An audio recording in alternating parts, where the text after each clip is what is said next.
हमारा जिंदगी से खेल गई। हमरा जियते जी मुआ गई, दूसरा से शादी रचा गईलू, छोड़ अकेला तू चल गईलू। कैसन खेला खेल गईल, हमारा जिंदगी से खेल गईल।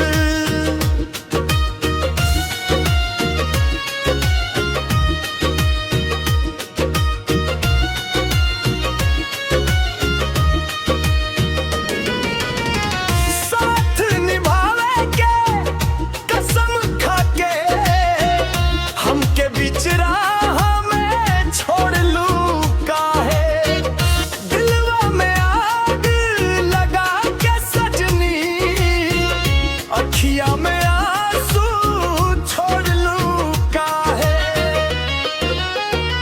ई कैसन खेला खेल गईल, हमरा जिंदगी से खेल गईल।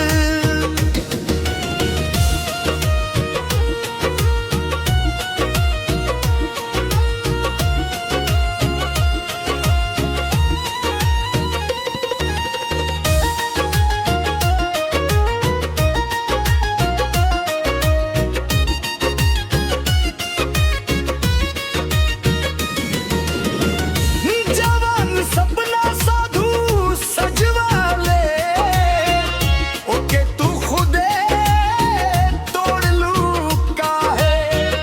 दूसरा के सहरा बांध के सजनी, हमरा दिल के फोड़ लू काहे। ई कैसन खेल